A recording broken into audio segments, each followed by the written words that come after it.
एक चीज़ और जान लेते हैं हम लोग कि डिफरेंशियल इक्वेशन को जब हम लोग सॉल्व करते हैं तो जितने उसके ऑर्डर होंगे उतने ही नंबर ऑफ आर्बिट्ररी कांस्टेंट्स होते हैं उसके सॉल्यूशन में।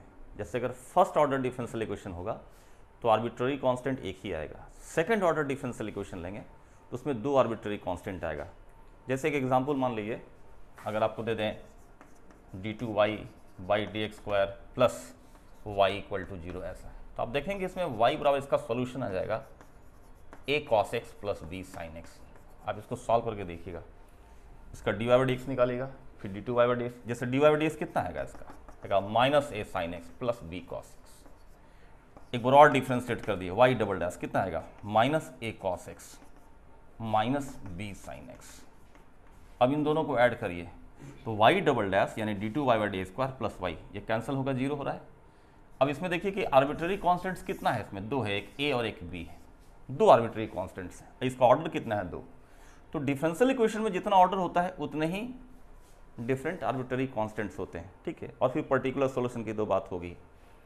अब मैं ये कहना चाह रहा हूँ कि अभी जो सिलेबस चल रहा है हम लोगों का जेईई मेंस का या IIT एडवांस का, उसमें क्लियरली लिखा हुआ है differential equation of first order and first degree, इतना ही पढ़ना ही है आपको। और ये भी नहीं बना पाते हैं ध्यान नहीं रखने के चलते, ठीक है। तो इसमें कई जो फॉर्म हैं उसमें है variable separable form, homogeneous form, non homogeneous form. Non homogeneous भी आजकल नहीं पूछते हैं। लीनियर इक्वेशन जो बहुत इंपॉर्टेंट है, फिर बर्नौलीज इक्वेशन, ये 4 फॉर्म है। बीच में कुछ बेसिक लॉ को देखते हुए, डिफरेंशिएशन के बेसिक लॉस को देखते हुए एग्जैक्ट फॉर्म भी एक होता है। एग्जैक्ट फॉर्म में क्या होता है, एग्जैक्ट डेरिवेटिव तैयार कर दिया जाता है, ठीक है। वो हम लोग सीखेंगे। तो सबसे पहले हम लोग पढ़ेंगे variable separable form. Variables separable form, नाम से ही क्लियर है। अगर मान लीजिए, ऐसे पहले समझिएगा कि फर्स्ट ऑर्डर फर्स्ट डिग्री का जो डिफरेंशियल इक्वेशन होता है वो इस फॉर्म का होता है, dy/dx = some function of x and y, ऐसे करके, ठीक है। फंक्शन नहीं कहेंगे, यहाँ पर रिलेशन कह लीजिए, है ना, relation of x and y। मतलब यहाँ कोई टर्म है जिसमें x और y दोनों मिला हुआ है, dy/dx = this, ठीक है। इसमें डेरिवेटिव का पावर कितना है, डेरिवेटिव का पावर है 1, और फर्स्ट ऑर्डर डेरिवेटिव भी है, पावर भी 1 है, तो फर्स्ट डिग्री हो गया, फर्स्ट ऑर्डर हो गया। इस फॉर्म का जो डिफरेंशियल इक्वेशन है वही हमारे सिलेबस में पढ़ना है। उसका सबसे पहला हमारे पास है वेरिएबल सेपरेबल फॉर्म। तो ये जो इक्वेशन ए है, ये वेरिएबल सेपरेबल फॉर्म का माना जाता है if we are in a position to express this equation as fx dx = gy dy। मतलब इसमें से x और y को कॉमन लेकर फैक्टर बना के कुछ ऐसा कर लें कि x का जो टर्म है वो fx मान लीजिए जो आएगा वो dx के साथ अलग हो जाए और y का टर्म dy के साथ अलग हो जाए। तो ये कहलाता है वेरिएबल सेपरेबल फॉर्म। उसके बाद इसको इंटीग्रेट कर देते हैं और उसका सॉल्यूशन हो जाता है, ठीक है। प्राइमरी एकदम स्टार्टिंग में ऐसा होता है। कभी कभी वेरिएबल रिप्लेसमेंट भी हो सकता है, ठीक है ना, स्पेशली अगर ट्रिग्नोमेट्री अगर वो हो तो, है ना, वो मैं आगे दिखाऊंगा कैसे होता है, ठीक है। तो अब मैं एग्जांपल शुरू करता हूँ इसका। वेरिएबल सेपरेबल फॉर्म का हम लोग कुछ एग्जांपल सीखते हैं। सबसे पहला एग्जांपल मैंने दिया है 1 - y dx -1 + x dy = 0। तो मैंने कहा कि x का जो भी टर्म दिखाई पड़े उसको इस तरह सेपरेट करना है कि उसके साथ dx अटैच्ड हो जाए और y के टर्म्स के साथ dy अटैच्ड हो जाए, ठीक है। तो आप क्या करिए, जैसे ये 0 है तो इसको राइट साइड ले जाइए। जब राइट साइड ले जाएंगे तो ऐसे हो जाएगा = 1 + x × dy। फिर ये हो जाएगा dx / 1 + x = dy / 1 - y, ऐसे, ठीक है। अब इसको माइनस करके उलट भी सकते हैं, -dy / y - 1। इसके बाद इंटीग्रेट करेंगे, इंटीग्रेशन dx/x + 1 है ना, प्लस इंटीग्रेशन dy / y - 1 = 0, ठीक है। इंटीग्रेट करेंगे, ये हो जाएगा log mod x + 1 plus log mod y - 1 = constant k, ठीक है। फिर log m + log n, आपको पता ही होता है log mn x + 1 × y - 1 का mod = k। इसको मल्टीप्लाई कीजिएगा x + 1 × y - 1 = होगा e⁻k, log हटाएंगे, यहाँ बेस में e है तो e⁻k होगा, और फिर mod हटाएंगे तो क्या होगा, प्लस माइनस आएगा, ठीक है। इन दोनों को कलेक्टिवली एक साथ, दोनों नहीं लिखा था, कलेक्टिवली एक न्यू आर्बिट्ररी कांस्टेंट c' या c मान लीजिए, ये भी सॉल्यूशन में छोड़ सकते हैं, या इसको मल्टीप्लाई किए तो ऐसा आएगा xy - x plus y minus one equal to c, यानी x y minus x plus y is equal to, और ये माइनस वन ऐड कर देंगे सी प्लस वन हो जाएगा, तो वो क्या हो जाएगा C dash, a new form. या पहले सी डैश मानेंगे तो अब ये कहलाएगा सी, तो ये आंसर लिखा हुआ वो किताबों में मिलेगा, है ना। ये भी आंसर मिल सकता है X plus into Y minus one equal to C dash, ठीक है। अब इसी को पाने का एक और भी तरीका है, बहुत बेसिक से, ठीक है, लेकिन उसके लिए आपको थोड़ा सा डिफ्रेंसिएशन को समझना पड़ेगा। जैसे अगर मान लीजिए कहीं y बराबर लिखा हुआ है u प्लस बी, और डी बाई डी एक्स हम अटैच करते हैं इसमें, D by D x of u plus B, या इवन माइनस भी हो ऐसा, तो फिर आप इसको सेपरेट करके D by D x of u plus है तो प्लस और माइनस है तो माइनस, ऐसा करते हैं, ठीक है। लेकिन मान लीजिए डी बाई डी एक्स ना होकर, डी बाई डी एक्स का मतलब क्या होता है, डिफरेंशियल कोएफिशिएंट निकालना है उस फंक्शन का विथ रिस्पेक्ट टू एक्स। अगर मान लीजिए कि केवल डी लगाया जाए, d of y is equal to और d of u plus v या माइनस वी, तो केवल डी लगाने का मतलब होता है डिफरेंशियल, और डी बाई डी एक्स का मतलब डिफरेंशियल कोएफिशिएंट या स्लोप। तो अब ये हो जाएगा D U plus minus D V. तो इस इक्वेशन और इस इक्वेशन को जब कंपेयर कीजिएगा तो कई बार ऐसा फील होगा कि D x d x d X हम लोग कैंसिल कर देंगे और ये आ जाएगा। तो ऐसा सोचने में बुराई नहीं है, लेकिन एक्चुअल वो कैंसिल नहीं करता है, मतलब डी एक्स को काटते नहीं है, वो एक ऑपरेटर है इसलिए काटते नहीं। जैसे मान लीजिए कहीं लिखा हुआ है log x is equal to log y, तो हम लिखते हैं this implies that x equal to y, अगर बेस सेम हो तो, ठीक है ना। तो यहाँ ये नहीं कहते कि log x काटते हैं, बताइए वो ऑपरेटर हट जाता है, if log x equal to log y then x equal to y। ठीक उसी तरह से अगर कहीं ऐसा है तो हम कह सकते हैं, हालांकि वो करना मैंने होता नहीं है वैसा, कि dx से डिवाइड किया ये आ गया, या ऐसा है dx कैंसिल कर दिया ऐसा आ गया। ये दोनों दो अलग ऑपरेटर हैं, लेकिन फील वैसा देता है कि dx कैंसिल कर गया, लेकिन एक्चुअल में वो कैंसिल नहीं करता है। दोनों इंडिपेंडेंटली अपनी जगह सच हैं, लेकिन आप सोचने के लिए सोच सकते हैं कि dx ने कैंसिल कर दिया, बट एक्चुअली वो कैंसिल नहीं करता है। वो फ्री अलजेब्रिक टर्म की तरह दिखता है, बिहेव करता है, कैंसिल नहीं करता है, ठीक है। तो इसका इस्तेमाल हम लोग कैसे करेंगे जरा समझिएगा, इसका इस्तेमाल करके समझते हैं। और इसके लिए एक चीज़, जैसे प्लस माइनस में देखा हमने, प्रोडक्ट में भी एक चीज़ देख ली, फिर रेशियो में भी देखना होगा। जैसे y इक्वल टू यू भी है, तो डी केवल पहले डी बाई डी एक्स लगाया हमने, तो क्या होगा d by D x of u भी, और ये हो जाता है u d v by D x plus भी d u by D x, ये हो गया d by D x of y, ठीक है। ये आप लोग डिफ्रेंसिएशन में पढ़ें। अगर इसमें केवल डी लगाएं, d of y only differential, तो क्या होगा, ये डिफरेंशियल ऑफ यू भी होगा, फिर होगा यू डी भी प्लस भी डी यू, ऐसा होगा, ठीक है। तो फिर लगेगा कि डी एक्स कैंसिल कर दिया, लेकिन लग सकता है, उसमें कोई बुराई भी नहीं है, काटिएगा मत, कैंसिल मत कीजिएगा, दोनों इंडिपेंडेंटली सही है, ठीक है। तो प्रोडक्ट वाले में इस तरह सेपरेट होता है, प्लस माइनस में डायरेक्ट होता है, समझ में आ गया। अब देखिए इसका क्या यूज है, इसमें dx को 1 से गुना किए हो गया dx minus y d x, dy को 1 से गुना किए हो गया dy plus x d y, ऐसा, ठीक है। इसको इधर शिफ्ट कर दिए, इसको इधर होगा dx minus dy is equal to x d y plus y d x. अब इसको यहां से मिलाइएगा इससे, ठीक है। ये कोई हाई फाई चीज नहीं बता रहा हूं, ये बेसिक डिफरेंशिएशन में आपने पढ़ा होगा। इसमें d जैसे यहाँ सेपरेट किया हुआ है, d लगा, सॉरी यहाँ नहीं, ये वाला में u प्लस वी वाला में, जब हम d लगाते थे dy, तो d of u plus v होता था और ये सेपरेट हो जाता था du प्लस डी वी। उसी तरह जब सेपरेटेड है तो d कॉमन लेके लिख सकते हैं, तो इसमें क्या करेंगे, d कॉमन ले लेते हैं एक तरह से, d x minus y is equal to होगा डिफरेंशियल ऑफ एक्स वाई, ऐसे। अब इंटीग्रेट करें, ये एग्जैक्ट डिफरेंशियल है, तो जब जैसे ही इंटीग्रेट करेंगे, आप बताइए कि इंटीग्रल dt आप क्या लिखेंगे। तब इसको ऐसे समझते हैं, इंटीग्रल dt मतलब इंटीग्रल t पावर 0 dt होगा t का पावर 0 प्लस 1 बाई 0 प्लस 1, और इस तरह ये t हो जाता है, फिर आर्बिट्रेरी कांस्टेंट ऐड करते हैं। या ऐसा कर सकते हैं कि d मतलब उसको डिफरेंशियल करो, इंटीग्रेशन तो वापस इंटीग्रल में जाओ, तो t रह जाता है एज इट इज। तो ठीक है, ये d लगा हुआ इंटीग्रल, तो दोनों हट जाएगा, आएगा x minus y is equal to x y plus c, ठीक है। आप उसको एक तरफ ले जाइए, 0 equal to x y minus x plus y plus c, ठीक है, या सी को इधर ले आए। तो यही सोल्यूशन हम लोग लाए थे उस समय थोड़ा देर पहले, ठीक है। तो ये एक बेसिक तरीका है जो डिफरेंशिएशन से हम लोग सीख सकते हैं। इसका प्रयास करेंगे तो नॉलेज आपकी थोड़ी डीपर हो जाएगी, ठीक है।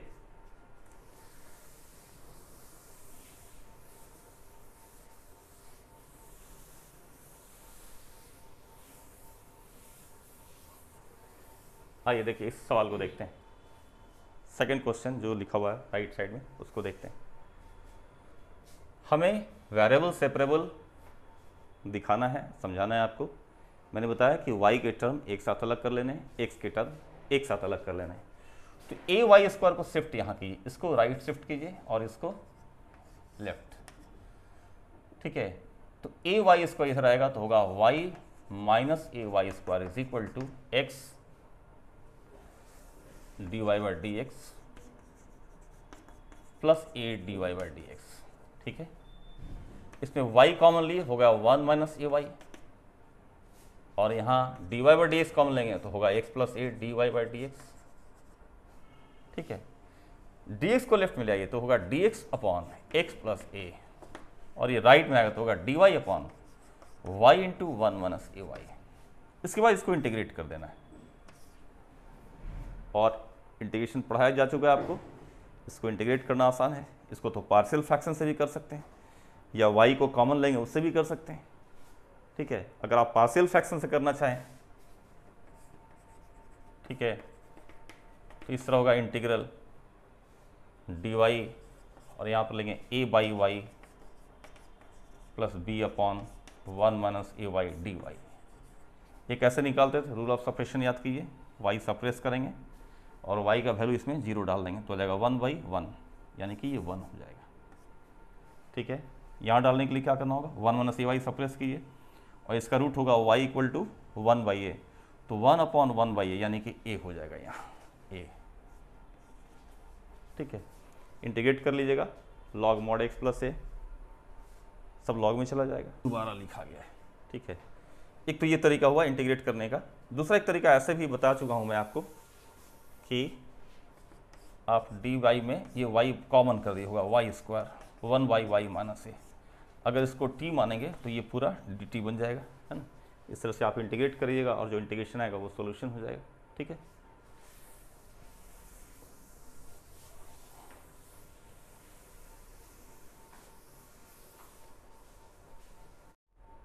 वेरिएबल सेपरेबल फॉर्म का कुछ और इजी एग्जांपल देखते हैं हम लोग। ये बहुत आसान फॉर्म होता है, ठीक है। एकदम आराम से सीखो और बनाओ इसको, ठीक है। एग्जांपल ये है x into 1 plus y square d x is equal to y into x square minus 1 d y, ठीक है। तो x डी एक्स है, x के टर्म को इधर ले आइए, ऐसे हो जाएगा x into d x upon x square minus 1, और ये हो जाएगा y d y upon 1 plus y square, ऐसे, ठीक है। इसके बाद हमें इंटीग्रेट कर देना है इसको। देखिएगा एक्स स्क्वायर माइनस 1 का डेरिवेटिव होता है 2x, और वाई स्क्वायर प्लस 1 का डेरिवेटिव 2y होता है, तो दोनों साइड 2 मल्टीप्लाई भी कर दीजिए, ठीक है। अगर हम एक्स स्क्वायर माइनस 1 को u मान लें, ये du हो जाएगा इंटीग्रल du बाई u, और ये इसको v मान लें, सपोज दिस इज v, तो ये dv हो जाएगा dv बाई v। जब इंटीग्रेट करेंगे तो आ जाएगा log mod u equal to log mod v plus c, या जो भी मानना है मान लीजिए, k मान लेते हैं इस तरह से। और एक चीज़ सावधानी रखेंगे इसमें कि अगर इंटीग्रेशन के टर्म्स केवल लॉग में हो तो आर्बिट्रेरी कांस्टेंट को आप लॉग में मान सकते हैं। अगर दोनों टर्म्स साइन इनवर्स में आ रहा हो, जैसे मान लीजिए ऐसे रहता है integral du upon under root 1 minus u square equal to dv by under root 1 minus v square, तो ये साइन इनवर्स ही होता है, ये साइन इनवर्स भी होता है, तो इस आर्बिट्रेरी कांस्टेंट को साइन इनवर्स के मान सकते हैं, सुविधा हो जाती है लेने में, ठीक है। एनीवे अभी मैं ऐसे ही दिखा रहा हूँ, तो कितना होगा, इसको लेफ्ट में लाएंगे हो जाएगा log mod u by v equal to k, फिर लॉग हटाएंगे तो u बाई वी का मॉड जो है वो e पावर k होगा ऐसे, फिर मॉड हटाएंगे तो यहाँ प्लस माइनस लगेगा, और फिर इस पूरे को हम c मान लेंगे, तो u बाई वी मतलब x square minus 1 upon v हो गया आपका 1 plus y square is equal to c, ये आपका आंसर हो जाएगा, ठीक है। और उसी तरह एक दूसरा सवाल है जो ट्रिग्नोमेट्रिक फॉर्म में, ये तो बहुत इजी सवाल था, आप आराम से कर सकते थे। उसको करने में क्या करना है कि यहाँ भी देखिए x और y का टर्म है, यहाँ भी x और y का टर्म है, ठीक है। हमें x के टर्म को सेपरेट करना है, तो पहले इसको उधर ले जाइए। जब ये उधर जाएगा तो इसे माइनस साइन लगेगा और ये उलट जाएगा ऐसा, ठीक है। मैं इसको ऐसे लिख दे रहा हूँ, ये हो जाएगा इज इक्वल टू, राइट ले गए तो हो गया ई टू पावर एक्स माइनस, जो 2 माइनस ई पावर एक्स था वो ई पावर एक्स माइनस 2 हो गया। ठीक है, अब क्या करना है, तो 3 into e power x d x, अब इसको यहाँ डिवाइड कर दिया नीचे, divide by e power x minus 2 is equal to sec square y d y upon tan y. ठीक है, अब आपको दिख जा रहा होगा कि इसको u मानेंगे तो ये डी यू हो जाएगा, है ना। ई पावर एक्स को माइनस 2 को अगर हम t मान लेते हैं, u मान लेते हैं, तो इसका डेरिवेटिव ई पावर एक्स डी एक्स बराबर डी यू हो जाएगा, तो ये बदल जाएगा आपका 3 डी यू अपॉन यू। ठीक है, और अगर इसको tan y को हम भी मान लें तो sec square y d y जो है वो डी वी हो जाएगा, तो ये हो जाएगा डी वी अपॉन वी। आपको बताने की जरूरत नहीं, इसका इंटीग्रेशन बहुत आसान है। ठीक है, आप कर लीजिएगा, मैं छोड़ दे रहा हूँ इसको। नेक्स्ट क्वेश्चन है हमारे सामने, d y d x is equal to cos x plus y. एक बड़ा इंटरेस्टिंग चीज़ देखिएगा इसमें कि अगर हम इसको एक्सपैंड करें, cos x cos y plus sine x sine y, ये माइनस भी रह सकता था, कोई दिक्कत नहीं उससे। ठीक है, ये कॉस की जगह साइन भी रह सकता है, टैन भी रह सकता है, कोई भी बात हो। आप एक्सपैंड करेंगे और dx को लाएंगे यहाँ पर, तो dx जब मल्टीप्लाई करेगा इसमें भी, तो x और y मिला हुआ है, और इसमें हम चाहें कि x का टर्म पूरी तरह अलग हो जाए y से, या y का टर्म पूरी तरह x से अलग हो जाए, तो यह सब पॉसिबल नहीं है। इसलिए इस स्टेप में जैसे ही जाएंगे सवाल नहीं बनेगा, फेल कर जाएगा। तो क्या उपाय होता है कि प्रैक्टिस करने से ये सब आइडिया लगता है। ठीक है, पहली बार जो पढ़ रहे होते हैं उनको समझाना पड़ता है कि ट्रिग्नोमेट्रिक टर्म अगर कंपाउंड एंगल के फॉर्म में हो, x plus y, x minus y, या रेशियो प्रोडक्ट के फॉर्म में हो, तो पहला चीज़ होता है कि उसको चेंज करें, मतलब न्यू वेरिएबल को इंट्रोड्यूस करते हैं हम लोग। ठीक है, न्यू वेरिएबल इंट्रोड्यूस करने का मतलब हुआ कि इस एक्स प्लस वाई को एक नई वेरिएबल हमने टी मान लिया, और अब इसको हम x के रेस्पेक्ट में डिफ्रेंशिएट करेंगे, तो होगा d t by D x is equal to x के डेरिवेटिव तो 1 हो गई plus d y by D x. तो ये जो d y by D x है ये वो कन्वर्ट कर जाएगा d t by D x minus 1, d y d x replace करना है, d t by D x minus 1 यहाँ, और ये अब x वेरिएबल नहीं रह गया है, सॉरी ये y वेरिएबल नहीं रह गया यहाँ पर, x और y मिलकर x प्लस वाई एक नया वेरिएबल t बनकर आ गया, कॉस टी होगा d t by D x is equal to 1 को उधर ले जाएंगे, 1 प्लस कॉस टी, वो 1 प्लस कॉस टी हो जाएगा 2 कॉस स्क्वायर टी बाई 2, फिर D T upon 2 cos square t by 2 बराबर हो जाएगा डी एक्स। ठीक है, फिर आपको पता ही है ये हो जाएगा 1/2 sec square t by 2 d t is equal to d x, फिर आप इंटीग्रेट कर दीजिए। ठीक है, सेक स्क्वायर टी बाई 2 का इंटीग्रल हो जाएगा tan t बाई 2, हाफ पहले से है और t का कॉफिशिएंट हाफ से डिवाइड करेंगे, ये कैंसिल हो जाएगा, बराबर हो जाएगा x प्लस सी। इस तरह आपका आंसर आ जाएगा tan, और t की वैल्यू फिर वापस कर देनी है x plus y divided by 2 is equal to x plus c. ये आपका सोल्यूशन बनकर आया। ठीक है, तो कभी कभी एंगल मतलब हूबहू जो x और y है उसी को वेरिएबल नहीं बनाता है। कई ऐसे केसेस होंगे जहाँ पर कभी x प्लस वाई, कभी x माइनस वाई एक नए वेरिएबल में कन्वर्ट कर जाता है, जैसे यहाँ भी t में कन्वर्ट किया था। ठीक है, नेक्स्ट सवाल देखिए, ये है हमारे सामने, x minus y d x plus d y is equal to d x minus d y.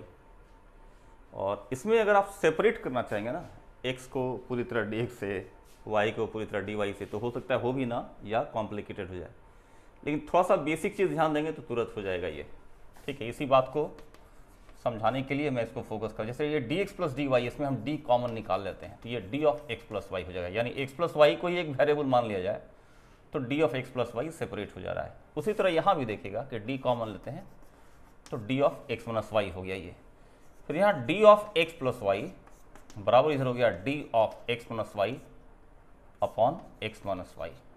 ठीक है, आप समझेंगे कि अगर x प्लस वाई को हम t मान लेते हो जाएगा dt, और अगर x माइनस वाई को कुछ मान लेते हैं, मान लीजिए z मान लेते हो जाएगा dz बाई z। देखिए तो वेरिएबल सेपरेबल हो गया। तो कभी कभी variable separable direct x y में नहीं दिखता है, x plus y, x minus y, x into y इस फॉर्म में दिखता है ना, तो उतना स्मार्टनेस आपको धीरे धीरे पैदा करना पड़ेगा, सीखना पड़ेगा।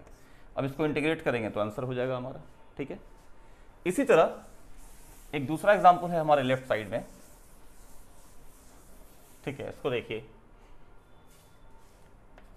क्या है, कहता है cos x into tan y plus sine x plus y d x. Plus sine x into sec square y plus sine x plus y d y equal to 0।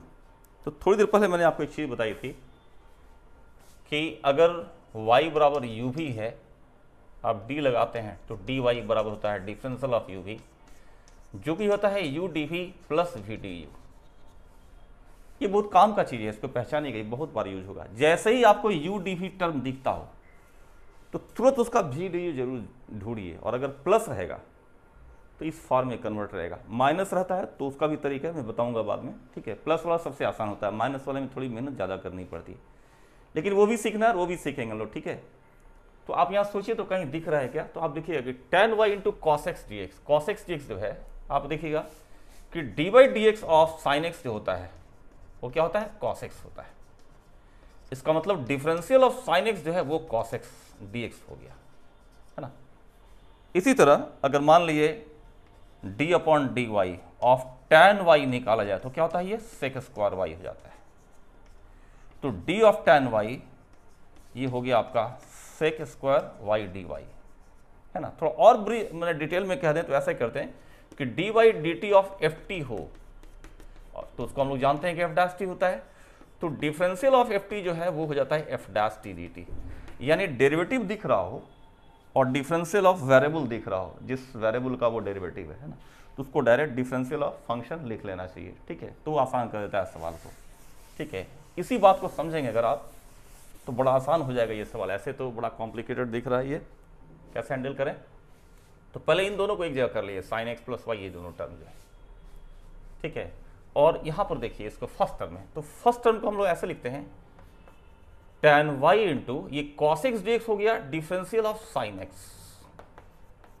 ठीक है। उसी तरह यहाँ जो फर्स्ट टर्म है सेकंड ब्रैकेट का हो जाएगा प्लस sin x इंटू ये sec square y d y, sec square y d y मतलब डिफरेंशियल ऑफ tan y, ठीक है। और जो सेकंड टर्म था ये sin x plus y d x, sine x plus y d x plus sine x plus y d y, उसमें sine x plus y हमने common ले लिया तो होगा d x plus d y बराबर 0 आ गया, ठीक है। अब इसको देखिए यहाँ से मिलाएगा इससे, अगर tan y को u माना जाए और साइन एक्स को भी माना जाए तो होगा u d v plus v d u, ऐसा हो गया ये। तो जैसे ही u d v plus v d u दिखेगा हम तो उसको तुरंत डिफरेंशियल ऑफ u भी कर लेंगे, ठीक है। यानी कि हम लोग इसको ऐसे लिख सकते हैं, this implies that differential of u भी यानी कि tan y into sine x. इसको आप क्रॉस चेक कर सकते हो कि डिफरेंशियल ऑफ प्रोडक्ट रहेगा तो क्या लिखेंगे, tan y into D of sine x plus sine x into D of tan y, वापिस लौट आएगा, ठीक है। और अगर हम इसमें x प्लस वाई को t मान लें, ठीक है, यहाँ पहले d कॉमन ले लिए, x प्लस वाई को t मान लें तो ये कन्वर्ट कर जाएगा साइन टी डी टी में, ठीक है। यानी differential of tan y sin x, ये तो एग्जैक्ट टर्म हो गया। जैसे ही हम इंटीग्रेट करेंगे d हट जाएगा, ये फंक्शन मिल जाएगा, और सॉरी ये इक्वल नहीं प्लस है, प्लस इसमें अगर t मान लिया इसको तो हो गया sine t d t equal to 0। अब जैसे ही इंटीग्रेट करेंगे तो इंटीग्रेट करने पर आ जाएगा tan y into sine x, इसका हो जाएगा माइनस कॉस टी बराबर आर्बिट्ररी कांस्टेंट c, फिर t का वैल्यू हम लोग x प्लस वाई डाल देंगे, इस तरह ये आंसर हो जाएगा।